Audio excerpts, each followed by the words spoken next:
Hello dear students, ನಾವು ಇವತ್ತು RVCಯ KCET ಕಟ್ ಆಫ್ 2026ಕ್ಕೆ on the basis of 2025 second round cut off ನೋಡಕ್ ಹೋಗ್ತಾ ಇದೀವಿ ಡಿಯರ್ ಚಿಲ್ಡ್ರನ್ಸ್.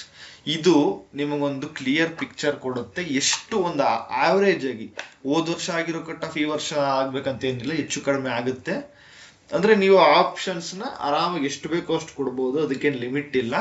ನೋಡಿ, ಇದರಲ್ಲಿ ಇದು ಕಂಪ್ಯೂಟರ್ ಸೈನ್ಸ್ ಇಂಜಿನಿಯರಿಂಗ್ ಅಲ್ಲಿ ಡೇಟಾ ಸೈನ್ಸ್ RVCE ಇಂಟೇಕ್ 60 ಇದೆ. ಅದರಲ್ಲಿ 45% KCET ಮುಖಾಂತರ KE ಅವ್ರು ಫಿಲ್ ಮಾಡ್ತಾರೆ. 27 ಸೀಟ್ಸ್. ಅದು ನೋಡಿ ಕೆಟಗರಿ ವೈಸ್ ತೋರಿಸ್ತಾ ಹೋಗ್ತೀನಿ, ಅರ್ಥ ಆಯ್ತಾ? ಇದೇ ಫೈನಲ್ ಅಲ್ಲ, ನೀವು ಯಾವ ಕೆಟಗರಿ ಬಿಲಾಂಗ್ ಹೋಗ್ತೀರಾ ಅದು ಮಾತ್ರ ನೋಡಿ ಸಾಕು, ಫಾರ್ವರ್ಡ್ ಮಾಡ್ಕೊಂಡು ನೋಡಿ. ಇದು RVCE general merit for data science 724, rural GMR ಅಂದ್ರೆ ಜನರಲ್ ಮೆರಿಟ್ ಅಲ್ಲಿ ರೂರಲ್ ಇರ್ತಾರಲ್ಲ ಅವರು 1272 ರ್ಯಾಂಕಿಂಗು. ಕನ್ನಡ ಮೀಡಿಯಂ ಅಲ್ಲಿ ಆ ವರ್ಷ ಆ ಕೋಟ ಇರಲಿಲ್ಲ, ಕೆಲವೊಂದು ಸೀಟ್ಸ್ ಇರೋದಿಲ್ಲ. ಯಾಕಂದ್ರೆ ಕಮ್ಮಿ ಸೀಟ್ಸ್ ಇದ್ದಾಗ ಅದಕ್ಕೆ ಸೀಟ್ಸ್ ರಿಸರ್ವ್ ಆಗಿರಲ್ಲ. ಕನ್ನಡ ಮೀಡಿಯಂಗೆ ಇರ್ಬೋದು, ಕೆಲವೊಂದು ಕೆಟಗರಿಗಳಿಗೆ ಪಾಯಿಂಟ್ಸ್ ಅಲ್ಲಿ ಬಂದಾಗ ಅದು ರಿಸರ್ವ್ ಆಗಲ್ಲ. ಅದನ್ನ ನಾನು ಹಿಂದಿನ ವಿಡಿಯೋಗಳಲ್ಲಿ ಹೇಳಿದ್ದೀನಿ.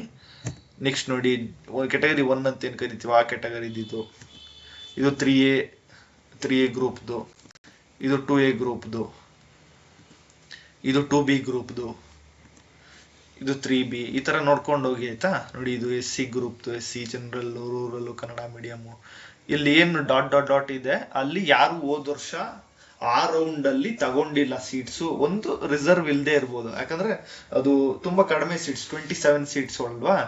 ಎಲ್ಲಾ ಕೆಟಗರಿಗೂ ಕೊಟ್ಕೊಂಡು ಹೋದಾಗ ಅದಕ್ಕೆ ಪಾಯಿಂಟ್ಸ್ ಅಲ್ಲಿ ಬಂದಾಗ ಆ ಕೆಟಗರಿಯಲ್ಲಿ 0 ಆಗ್ಬಿಡುತ್ತೆ ಸೀಟ್ಸ್.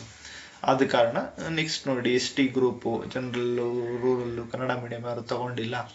ಈ ತರ ಒಂದು ಅಂದಾಜು ಅಂದ್ರೆ ನೋಡಿ, ಇವಾಗ ST ಜನರಲ್ ಅವ್ರಿಗೆ ಮೇ ಬಿ ಒಂದು 5000 ಇಂದ 6000 7000 ವರೆಗೂ ಸಿಗ್ಬೋದು. ಹಂಗಂತ ನೀವು 10,000 15,000 ಇರೋರು ಹಾಕ್ಬಾರ್ದಂತ ಏನಿಲ್ಲ, ಹಾಕಿ ನಿಮ್ ಪುಣ್ಯ ಇದು ಥರ್ಡ್ ರೌಂಡ್ ಅಲ್ಲಿ ಸಿಕ್ಬಿಡ್ಬೋದು. ಮೇ ಬಿ ನಿಮ್ಗೆ ಥರ್ಡ್ ರೌಂಡ್ ಅಲ್ಲಿ ಇದು 7,000 ವರೆಗೂ ಸಿಕ್ಕಿರ್ಬೋದು, ಗೊತ್ತಿಲ್ಲ ಇದು. ಆತರ ಅರ್ಥ ಆಯ್ತಾ? ನೋಡ್ಕೊಳ್ಳಿ ನೀಟಾಗಿ.